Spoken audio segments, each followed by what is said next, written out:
38 की उम्र में ब्रह्मचार्य धारण कर लेना, फिर महिलाओं को आश्रम में बुलाकर करते थे अश्लील प्रयोग। आखिर क्या था राष्ट्रपिता का सच, जानेंगे इस वीडियो में आगे। दोस्तों, बचपन से ही हम सभी के जहन में महात्मा गांधी की छवि एक आदर्श व्यक्ति के रूप में है, लेकिन बापू की जिंदगी से जुड़ा एक ऐसा पहलू भी है जिसका इतिहास तो मिलता है, लेकिन उनके उस पहलू पर कोई ध्यान तक नहीं देता।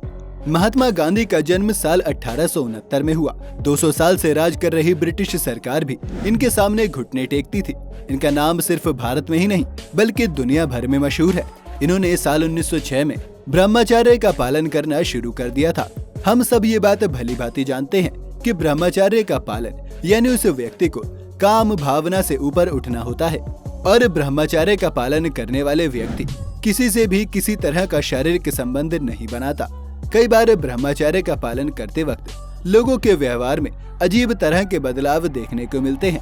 महात्मा गांधी के साथ भी कुछ ऐसा ही हुआ। वो महिलाओं के आसपास कई अजीब तरह के व्यवहार करने लगे थे। इसी अजीब भावना को दूर करने के लिए वो अपने आश्रम में कई अलग अलग अश्लील तरह के प्रयोग करने लगे थे। दरअसल वो अपने आश्रम में नग्न महिलाओं से अपने शरीर की मालिश करवाने लगे थे।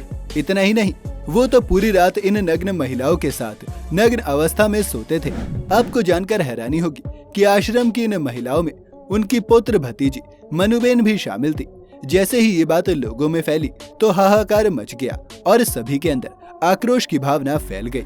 गांधी जी के करीब माने जाने वाले जवाहरलाल नेहरू ने भी ऐसे प्रयोग को एकदम असाधारण बताया। लगभग 1 साल बाद गांधी जी ने इंडियन ओपिनियन नाम के अखबार में ये भी कहा था कि शादी न करना हर नौजवान का कर्तव्य है, और अगर किसी कारण वो शादी करें तो कम से कम अपनी पत्नी के साथ वो शारीरिक संबंध ना बनाएं। इस सब चीज को बढ़ावा देते हुए उन्होंने कई आश्रम में रह रहे नौजवान लड़के लड़कियों को साथ में नग्न अवस्था में सोने और नहाने को कहा। उनका मानना था कि इससे उनके जीवन में संयम आएगा, और अगर ऐसे में कोई शारीरिक संबंध बना देता है तो ऐसे जवान लड़के लड़की को सजा दी जाती थी। इतना ही नहीं, आश्रम में भी पति पत्नी एक साथ नहीं सो सकते थे। अगर किसी भी औरत या मर्द को काम उत्तेजना महसूस होती थी तो उन्हें ठंडे पानी से नहाने के लिए कहा जाता था। ये सब देखकर गांधी जी के सेक्रेटरी निर्मल कुमार बोस ने उन्हें समझाया कि जब तक आपकी जनता नई विचारधारा नहीं समझ पाती है तब तक उन्हें ये सारी चीजें बंद कर देनी चाहिए। ऐसा कहा जाता है कि सरदार वल्लभ भाई पटेल ने तो उन्हें मुंह पर ही कह दिया था कि वो जो कर रहे हैं वो अधर्म है और एकदम ही गलत है।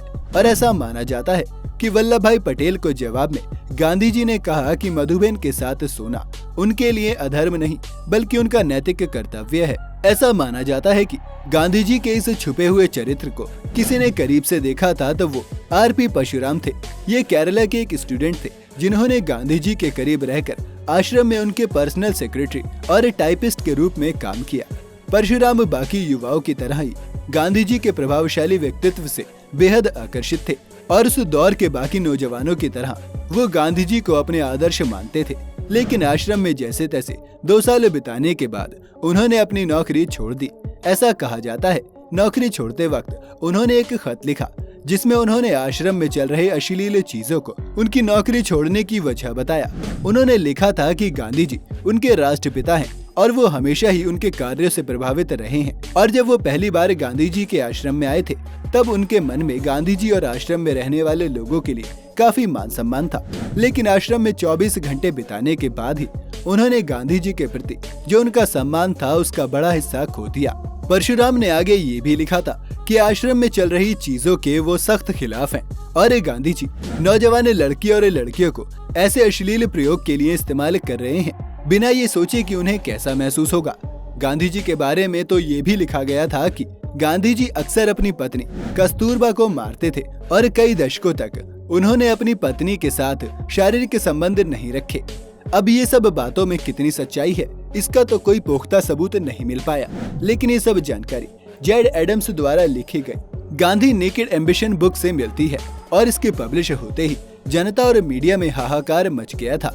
एक वर्ग का मानना था कि किताब में लिखी ये बातें सच हो सकती हैं। वहीं दूसरा वर्ग संवेदनशील हो गया था और उसका कहना था कि बापू ऐसा कुछ कर ही नहीं सकते। दोस्तों, हम तो बस यही कहेंगे कि अक्सर हमें ऐसा लगता है कि देश में ऐसे महान लोग कभी कुछ गलत कर ही नहीं सकते, लेकिन सच्चाई ये है कि वो भी हमारी और आपकी तरह ही एक इंसान है और उनसे भी जिंदगी में गलतियां हो सकती हैं।